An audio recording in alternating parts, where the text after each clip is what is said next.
आपके जो first chapter है उसके बारे में बताया था, ए गर्ल विद ए बास्केट। इसके राइटर से विलियम सी डगलस। इसमें हमने आपको सबसे पहले ऑथर के बारे में बताया था और उसके बाद फिर चैप्टर की पूरे की समरी बताई थी और फिर हमने आपको बताया था कि इसके जो एक्सप्रेशन कुछ एक्सप्रेशन वो भी आते हैं उसमें, और उसमें से जो आपके इम्पोर्टेंट जो भी जितने भी हैं एक्सप्रेशन हैं वो ये हैं सब। पूरे चैप्टर में जितने भी हैं ये 7 एक्सप्रेशन दिए हुए हैं, जिनको हमने यहाँ पर ये शुरू का शब्द और ये अंत का शब्द उसमें लिखा है, जिससे आप पहचान सकते हो कि हमारे ये किस चैप्टर का है। इनको पहचानने के बाद फर्स्ट ऑफ ऑल जो होता है वो हमारा रेफरेंस लिखा जाता है और रेफरेंस में यही पूछा जाता है पहचानने के बाद कि इसका चैप्टर नाम क्या है और इसके राइटर कौन हैं। तो जितने भी इसके जो पैसेज हैं वो हमने यहाँ पर लिखे हुए हैं और फिर हमने इसमें से एक एक्सप्रेशन आपको लिखाया है जो हमारा 4 को अटेम्प्ट करेगा। अगर इन 4 में से कोई सा भी आपका एक्सप्रेशन करने के लिए आता है तो आप इस एक्सप्रेशन को लिखोगे, और नीचे के 3 आते हैं तो उनके लिए हम आपको आगे लिख पाएंगे। इस पूरे चैप्टर में आपको 2 ही एक्सप्रेशन कराए जाएंगे और अगर एक्सप्रेशन आता है तो वो इनमें से ही आएगा, इससे अलग नहीं आएगा। अगर इनमें से कोई सा भी आता है तो आपको यही लिखना है। अभी मैं आपको ये अच्छी तरह से आपको समझाएंगे, आप ध्यान से देखिए। देखिए पहला है इसमें almost every one was bare footed official attitude and report. तो फर्स्ट इसका जो लाइन है उसकी है almost every one was bare footed. हम इसको 2-3 बार पढ़ेंगे तो हमको पहचान में आ जाएगा कि ये ए गर्ल विद ए बास्केट का है। और जैसे कि हमने लर्न कर लिया कि at almost every one was bare, जो भी लोग थे उस पर सब कैसे थे, नंगे पैर थे। ऑफिशियल एटीट्यूड एंड रिपोर्ट, जो उसकी ऑफिशियल जो ऑफिस के जो उसके कार्य थे और उसकी सूचनाएं थी उसके बारे में जानकारी है इसमें। दूसरा at one station my routine of talking. इसमें लेखक ने बताया है कि जो जैसे कि वहाँ पर स्टेशन पर उतरते थे और लोगों से बात करते थे, जो उनका बात करने का जो तरीका था वो लगातार चलता रहा। जैसे स्टेशन आता गाड़ी रुकती और वो लोगों से बातें करते, ये इस वाले पैसेज में बताया गया है।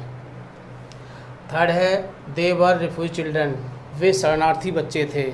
हमने आपको शरणार्थी के बारे में बताया था, ये रिफ्यूजी से आप फाइंड कर सकते हो और इसमें ये स्टेशन शब्द आ गया। ऐसे ही आप अपने माइंड में इनको फिट कर लोगे। अच्छा, the fear of the reason, जो रिफ्यूजी वो क्या हुआ था, वो हुआ था धर्म की लड़ाई के कारण, धर्म के भय के कारण। नेक्स्ट है दे वर पुअर पीपुल, वे गरीब लोग थे। डाइड वेयर दे फॉल, जहाँ पर वो गिरे वहीं पर मर गए। तो हम इससे इसको पहचान सकते हैं। ऐसे ही $100, ये डॉलर वाली बात आई है इसमें, एक साल में कितने डॉलर कमा सकता है, $100 कमा सकते हैं एक साल में। द मोस्ट प्रोमाइजिंग मार्केट, ऐसे लेखक कह रहा है कि मैंने ऐसा बाज़ार पहले कभी नहीं देखा था, इतना अच्छा बाज़ार मैंने कभी नहीं देखा था। तो जब हम पूरा चैप्टर पूरा उसका पैसेज पढ़ेंगे तो उसकी हिंदी भी समझ में करने को आएगी आपके। नेक्स्ट है the most legend exhibit vendor ring any hurt. Next है the people I saw in India, लेखक कह रहा है कि मैंने भारत में लोग देखे। A women soul of India, वो क्या थी, a women soul of India, Bharat की एक महिला की आत्मा की तरह थी। तो ये इसमें आपको 7 हमने लिखवाए हैं, इनको आप शुरू का शब्द अंत का शब्द इसके बेस पर उसमें ढूंढ सकते हो। और इसके लिए हमने एक ही ये लिखा है, किसके लिए, 4th के लिए हमने एक ही एक्सप्रेशन लिखा है। तो रेफरेंस तो इसका वही होता है, these lines have been taken from the lesson a girl with a basket written by William C Douglas. जो पोर्शन शुरू होता है वो कॉन्टेक्स्ट से शुरू होता है। कॉन्टेक्स्ट है आपका हेयर, हेयर मीन्स यहाँ पर। The author tells about A refugee little girl, यहाँ पर लेखक एक शरणार्थी छोटी लड़की के बारे में बताता है। In spite of being poor, गरीब होते हुए भी, in spite of being poor, गरीब होते हुए भी, the girl had self respect, लड़की के अंदर आत्मसम्मान की भावना थी। सो इसीलिए she did not accept money, इसीलिए उसने पैसे को स्वीकार नहीं किया था, क्योंकि लेखक ने उसको पैसा दिया था। क्यों कि लेखक और टोकरी खरीदना नहीं चाहता था, उसके पास जगह नहीं थी रखने के लिए। लेकिन उसको लड़की पर दया आ गई तो उसने कहा कि चलो इसको कुछ दे देते हैं, तो उसने 15 सेंट उस लड़की को दिए, लेकिन लड़की ने वो सेंट लिए नहीं और उसको बड़े सम्मान के साथ उसको वापस कर दिए। आगे आता है एक्सप्लेनेशन। द ऑथर टेल्स, लेखक बताता है, द गर्ल, लड़की के लिए बताता है, डैट कि he did not want to buy the basket, कि वह टोकरी नहीं खरीद सकता है। He did not want to buy the basket, वह टोकरी खरीदना नहीं चाहता है। सो इसीलिए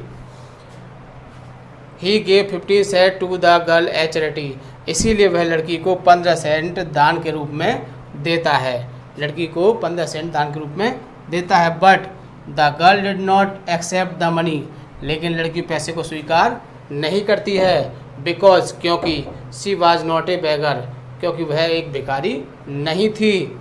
the cloth of the girl was torn, लड़की के कपड़े फटे हुए थे। शी वाज वेरी पुअर, वह बहुत गरीब थी। She was the edge of the starvation, वह भूखमरी की कंगार पर थी, मतलब उसकी कंडीशन ऐसी थी जैसे कि भूखे मरने की हो।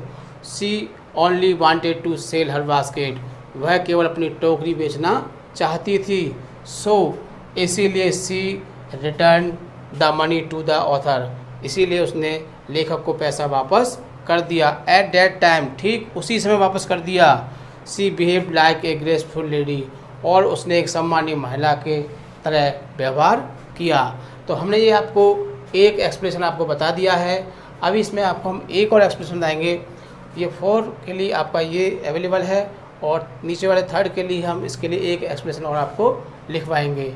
इसके बाद जैसे ही बाद में इसके बाद हम आपको बताएंगे कि एक्सप्रेशन कैसे बनाए जाते हैं। यहाँ पर एक हम पैसेज लिखेंगे, और पैसेज के बेस पर हम आपको समझाएंगे कि हमको लर्न नहीं है, हमको याद नहीं है, तो एक्सप्रेशन किस प्रकार बनाया जाता है वो हम बाद में आपको यहाँ समझाएंगे। फर्स्ट ऑफ ऑल आप इसको लर्न करोगे और समझोगे।